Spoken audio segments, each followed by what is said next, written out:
നമസ്കാരം, എന്റെ പേര് ഫൈജ. ഞാൻ UKG 7 പഠിക്കുന്നു. ഇന്ന് പറയാൻ പോണ കഥയുടെ പേരാണ് എല്ലാം നല്ലത് തന്നെ. പണ്ട് പണ്ട് ഒരു രാജാവ് ഉണ്ടായിരുന്നു. ആ രാജാവിന് വിശാലമായ മന്ത്രിയുണ്ടായിരുന്നു. രാജാവിന് ഇഷ്ടപ്പെട്ട വിനോദമാണ് നായിട്ട്. സമയം കിട്ടുമ്പോഴൊക്കെ രാജാവും മന്ത്രിയും ബാക്കിയുള്ള ഭടന്മാരും കൂട്ടി നാട്ടിന് പോകുമായിരുന്നു. ഒരു ദിവസം നാടിന് പോകുമ്പോൾ രാജാവിന്റെ അപകടം പറ്റി. രാജാവിന്റെ കൈമുറിഞ്ഞ് ചോര വന്നു.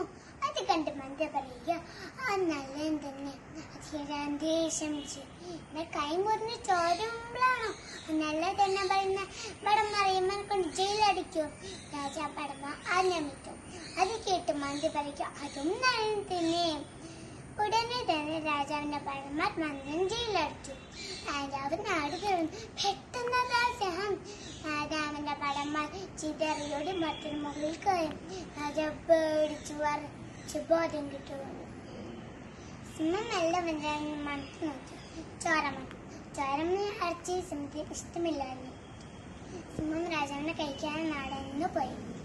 അപ്പോഴാണ് രാജാവിന് മനസ്സിലായ, എന്റെ കയം പൊറിഞ്ഞ് ചോര വന്നില്ലെങ്കിൽ സിംഹം എന്നെ കഴിക്കുമായിരുന്നു. ഉടനെ തന്നെ രാജാവ് ഭടന്മാരെന്ന് പറഞ്ഞ് മകനും ചെയ്തു പുറത്തിറക്കി വിട്ടു. ഇന്ന് ക്ഷമിക്കണം, എനിക്ക് തെറ്റ് പറ്റിപ്പോയി.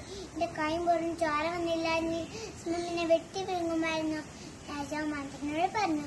മന്ത്രി രാജാവിനെ പറഞ്ഞു, താങ്കളിനെ ജയിലാക്കിയില്ലായിരുന്നു സിംഹം ഇനിയും വെട്ടി വിഴുങ്ങുമായിരുന്നു. താങ്കൾ മരത്തിൽ കാണുമ്പോൾ അറിയില്ല.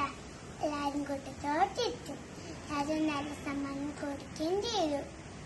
ഒരു അർത്ഥമുണ്ട്, നമ്മുടെ ജീവിതത്തിൽ എന്ത് സംഭവിച്ചാലും അത് നല്ലത് തന്നെ നമുക്കറിയാം. എല്ലാം നല്ലത് തന്നെ.